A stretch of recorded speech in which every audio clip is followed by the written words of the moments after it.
구주 예수를 더욱 사랑 엎드려 비는 말 들으소서.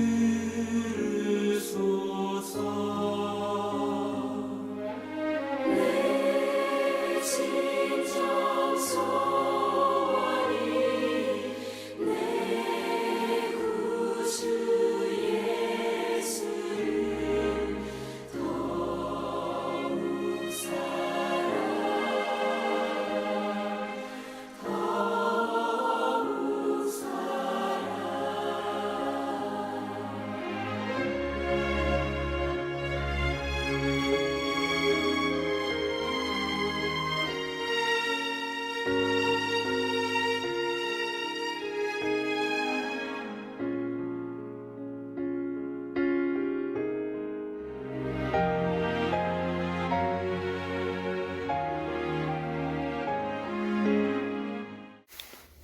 사랑하는 서민교회 성도 여러분, 안녕하십니까? 행복한 화요일 저녁입니다. 오늘도 어김없이 화요 기도에 오신 여러분들을 진심으로 환영합니다.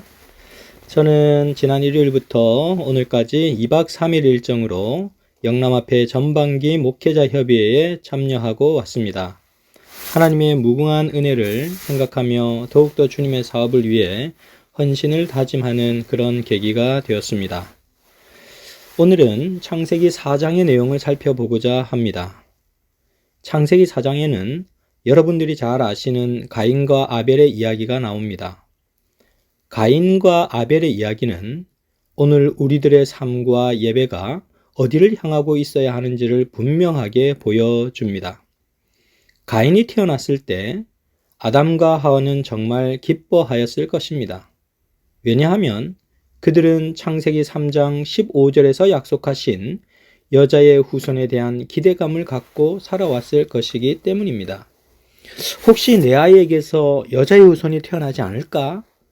그런 생각으로 아담과 하와는 계속해서 생활해 왔었기 때문입니다. 창세기 4장 1절 말씀을 보시면 이렇게 기록이 되어 있습니다. 아담이 그의 아내 하와와 동침하매 하와가 임신하여 아들을 낳고 이르되 내가 여호와로 말미암아 득남하였다 하니라. 이 성경절을 히브리어 원문으로 읽으면 이렇게 읽을 수 있습니다. 내가 남자 곧 여호와를 얻었다.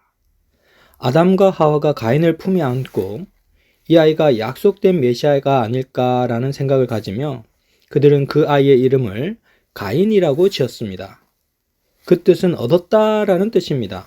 뭘 얻었다는 말입니까? 메시아, 하나님이 약속한 여자의 후손을 내가 얻었다라는 것입니다. 이것은 얼마나 간절한 열망입니까? 아담과 하와가 두 번째 아이를 낳았는데 그 아이는 이름은 아벨이라고 지었습니다. 가인의 이름의 뜻은 얻었다라는 뜻이었는데 아벨의 이름의 뜻은 공허와 허무라는 뜻이었습니다. 왜 아벨의 이름을 그렇게 지었을까? 라고 생각해 봅니다. 그것은 가인에 대한 기대치가 너무 일찍 허물어진 것은 아니었나 하는 생각을 해봅니다. 가인을 낳았을 때 그들은 약속의 자녀에 대한 기대감이 너무 컸던 것 같습니다. 그런데 가인이 자라나는 모습을 가만히 살펴보니 전혀 아니었다는 것입니다. 얼마나 가인에게 실망을 했으면 이 둘째 동생 아벨의 이름을 공허와 허무라고 지었겠습니까? 가인과 아벨은 성향이 달라도 너무 달랐습니다. 가인은 농사를 지었고 아벨은 양을 쳤습니다. 가인은 자기가 지은 농사의 결과물을 가지고 하나님께 제사를 드렸고 아벨은 자기 양의 첫 새끼와 그 기름을 드렸습니다. 그런데 문제가 발생했습니다. 하나님께서 아벨의 제사는 받으시고 가인의 제사는 받지 않으신 것입니다. 웬만하면 좀 받아주시지 가인의 제사를 받지 않으심으로 후에 엄청난 일이 발생하게 되었던 것입니다. 그런데 우리가 창세기 4장과 4장 4절과 5절 말씀을 자세히 보시면 더 특별한 사실을 발견할 수 있는데, 창세기 4장 4절에서 5절 말씀은 이렇게 기록되어 있습니다. 여호와께서 아벨과 그의 제물은 받으셨으나 가인과 그의 제물은 받지 아니하신지라. 여러분, 어떤 특별한 사실을 발견할 수 있습니까? 여기 보시면 아벨과 그의 제물이라고 하는 부분이 등장하고 가인과 그의 제물이라고 하는 부분이 나타납니다. 하나님께서 가인의 제물만 받지 않으신 것이 아니라 가인 자체도 받지 않으셨다는 사실을 알 수 있습니다. 하나님께서 아벨의 제물만 받으신 것이 아니라 아벨 자체도 받으셨다는 사실을 확인할 수 있습니다. 그들의 삶과 제물은 분리되지 않았고 그들의 삶과 제물은 하나로 묶여 있었습니다. 이것은 오늘날 우리에게 시사해 주는 바가 정말 큰데, 그것은 우리에게 무엇을 시사해 주는가? 우리는 이것을 살펴보아야 하는 것입니다. 이 말씀은 오늘날 우리의 삶의 중심이 무엇인가 라고 하는 것을 묻고 있는 것입니다. 여러분, 민수기 13장을 보시면 12정탐꾼의 보고에 대한 이야기가 나옵니다. 10명의 정탐꾼들의 보고와 갈렙과 여호수아 간 2명의 보고가 완전히 다르게 나타나는 것을 볼 수 있습니다. 10명의 정탐꾼들이 한 보고에서 틀린 말은 하나도 없었습니다. 가나안 땅은 실제로 기름진 땅이었고 그 땅의 족속들은 강했습니다. 도저히 이스라엘 백성들의 전력으로는 정복할 수 없는 땅이었습니다. 정말 다 맞는 말이었습니다. 그래서 그들은 부정적인 보고를 할 수밖에 없었던 것입니다. 그러나 갈렙과 여호수아의 보고는 어떠했습니까? 민수기 14장 9절 말씀을 보시면 이렇게 기록이 되어 있습니다. 오직 여호와를 거역하지 말라. 또 그 땅 백성을 두려워하지 말라. 그들은 우리의 밥이라. 그들의 보고는 하나님을 신뢰하는 믿음이 수반된 보고였습니다. 그들이 처한 현실에서 하나님께서 어떻게 역사하실 것인지에 대한 믿음이 플러스된 것입니다. 우리들의 삶의 중심이 무엇이냐에 따라 우리는 똑같은 세상을 살아도 그 세상에 대한 평가가 완전히 달라질 수 있습니다. 그런데 가인은 자기 중심적으로 살고 있었습니다. 그의 삶의 중심은 자기 자신이었습니다.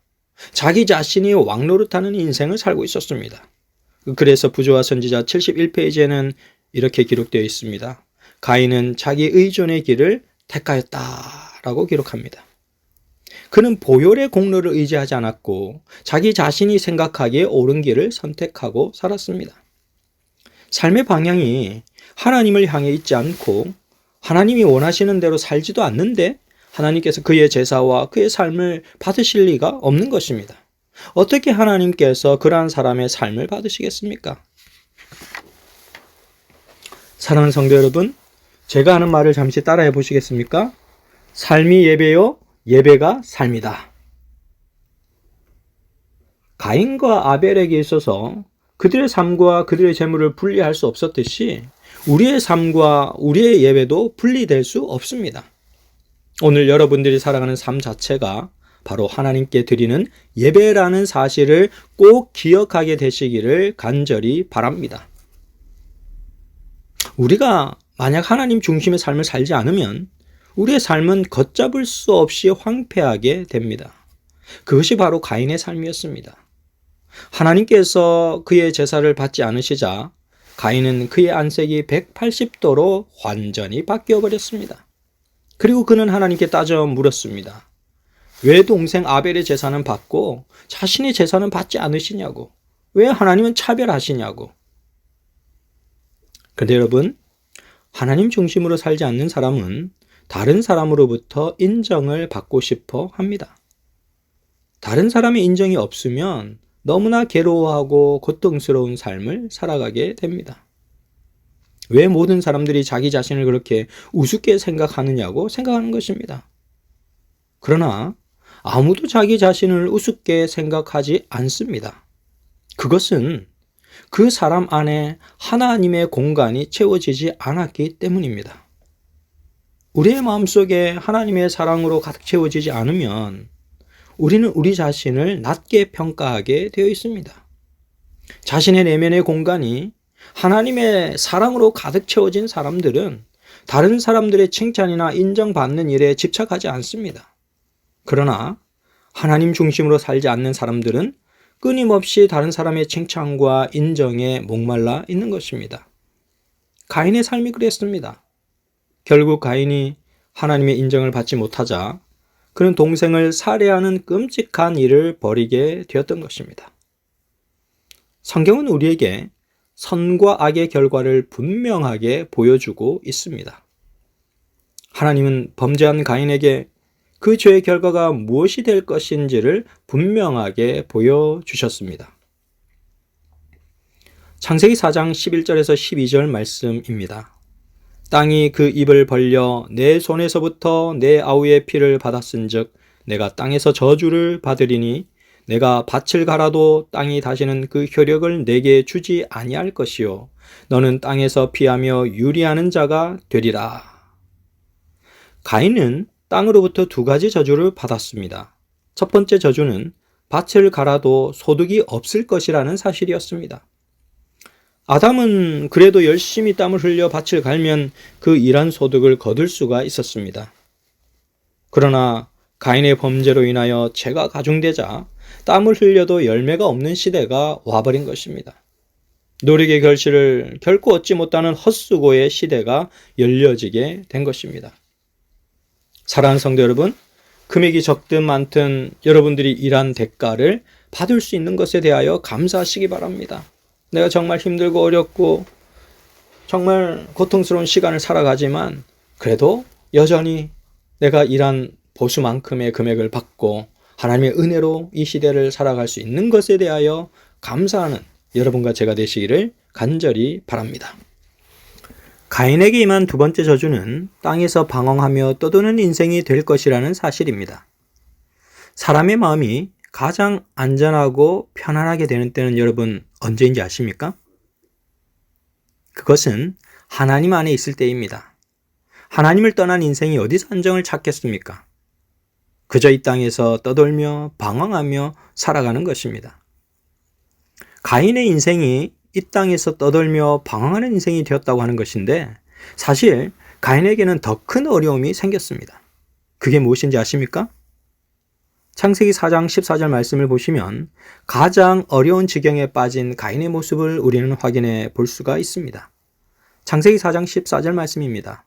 주께서 오늘 이 지면에서 나를 쫓아내시온즉 내가 주의 낯을 배웁지 못하리니 내가 땅에서 피하며 유리하는 자가 될지라 무릇 나를 만나는 자마다 나를 죽이겠나이다.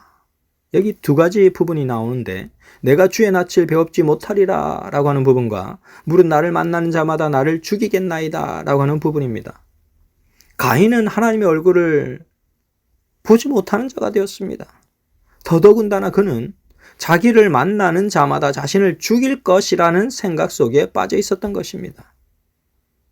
그러나 그런 가인의 자기 정죄에 대하여 하나님은 그렇지 않다라고 말씀하십니다. 창세기 4장 15절 말씀에 여호와께서 그에게 이르시되 그렇지 않다. 가인을 죽이는 자는 벌을 7배나 받으리라 하시고 가인에게 표를 주사 만나는 누구에게든지 죽임을 면케하시니라. 무릇 나를 만나는 자가 나를 죽이겠나이다 라는 그 가인의 자기 정죄의 선언에 하나님은 그렇지 않다라고 반응해 주셨습니다. 우리가 사회생활을 하면서 많은 사람들을 만나면서 살아가는데 그 사람들과의 관계가 인간관계가 쉽지 않은 경우가 있습니다. 때때로 우리는 사람들과의 관계 속에서 힘들어하며 그 관계 때문에 자기 자신을 학대하거나 자책하기도 합니다. 그런데 내가 나에 대해서 생각하고 있는 그 가치와 좀 다르게 나를 평가해 주시는 분이 계시는데 바로 그분이 하나님이십니다. 뿐만 아니라 원래 나의 가치보다 훨씬 더 가치 있게 나를 평가해 주시는 분들이 계시는데 그분은 바로 부모님이십니다. 아무리 내가 나를 낮게 평가하고 자신은 구제불능이라고 하며 자포자기하여도 나를 끝까지 포기하지 않고 나의 가치를 새롭게 만들어 주시는 분은 바로 우리를 낳아주신 부모님이십니다. 부모님들은 자녀를 낳았기 때문에, 나를 기르시고 입히시고 길러주셨기 때문에 그 누구보다도 자녀에 대한 애착이 강하신 분들입니다. 하나님은 우리를 창조하셨기 때문에 부모님들보다 훨씬 더 깊은 사랑으로 우리를 가치 있게 생각해 주시는 분이십니다. 시편 118편 5절에서 6절 말씀을 보시면 시편 기자는 이렇게 그의 믿음을 고백하고 있습니다. 내가 고통 중에 여호와께 부르짖었더니 여호와께서 응답하시고 나를 넓은 곳에 세우셨도다. 여호와는 내 편이시라. 내가 두려워하지 아니하리니 사람이 내게 어찌할까. 사랑하는 서민교회 성도 여러분, 여러분이 여러분 자신의 미래가 불투명하다고 생각할 때 하나님은 그렇지 않다라고 말씀하십니다. 여러분들이 다른 사람과의 관계 속에서 힘들어하며 나는 왜 이리도 못났을까 라고 생각할 때 하나님은 그렇지 않다라고 말씀하십니다. 나는 가진 것도 없고 배운 것도 없고 능력도 없고 믿음도 없다라고 말할 때 하나님은 그렇지 않다라고 말씀하십니다. 하나님은 언제나 여러분들의 편이십니다. 하나님은 언제나 여러분들을 지지하시는 분이십니다. 가인이 비록 잘못된 판단으로 큰 죄를 저질렀긴 하지만 하나님은 더 큰 사랑으로 그를 품어주셨습니다. 가인을 지켜낸 하나님의 그 사랑이 오늘을 살아가는 여러분들을 지켜내실 것입니다. 하나님의 그 큰 사랑 속에서 더 큰 믿음의 사람으로 자라나는 여러분과 제가 되시기를 간절히 바랍니다. 자, 이제 오늘 약속의 말씀을 붙잡고 기도하는 시간을 갖도록 하겠습니다. 첫 번째 기도 제목은 조선영 집사님께서 건강하게 회복될 수 있도록 기도해 주시기를 바랍니다. 두 번째 기도 제목은 화요일 저녁과 금요일 저녁 예배 참석자 수가 더 많이 늘어날 수 있도록 기도해 주시기를 바랍니다. 세 번째 기도 제목은 우리 안식일날 교회에 와서 예배드리는 참석자 수가 100명이 넘어설 수 있도록 하나님께 간절히 기도해 주시기를 바랍니다. 네 번째 기도 제목은 우리 서면교회에 웃음과 기쁨과 즐거움이 넘쳐날 수 있도록 그렇게 기도해 주시기를 간절히 바랍니다.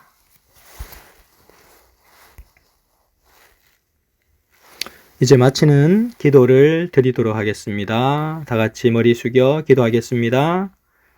자비롭고 은혜로우신 하늘아버지, 오늘 이 시간 저희와 함께 해주시고 화요 기도회를 열어주시니 감사를 드립니다. 우리의 마음들이 하나님 앞에 모여지고 또 우리의 생각들이 주님 앞에 굴복되어지고 하나님께서 우리를 향하여 베푸시는 모든 축복의 은혜들을 오늘 이 시간 누릴 수 있도록 도와주셨으니 감사를 드립니다. 아버지 하나님, 가인과 아벨의 제사를 보면서 오늘 우리의 예배가 어떠해야 될지를 생각해 보았습니다.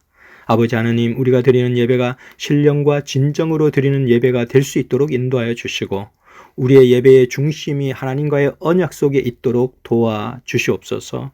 하나님과의 언약 가운데 우리들의 노력과 인간적인 생각과 자아중심적인 생각들이 무릎을 꿇게 하시고 하나님 중심의 생애가 다시금 힘을 얻을 수 있도록 인도하여 주시옵소서. 하나님께서 통치하시는 나라, 하나님께서 인도하시는 나라, 하나님의 주권이 되살아나는 나라에 우리 모두가 살 수 있도록 은혜를 더하여 주시옵소서. 주의 성령께서 오늘 우리 모든 사랑하는 서면교회 성도님들과 함께하여 주시고 어렵고 절망적이고 힘들어하는 모든 인생에 하나님의 축복이 넘치도록 임하게 하여 주시옵소서. 사랑과 은혜가 충만하신 우리 구주 예수님 이름으로 기도드렸습니다. 아멘.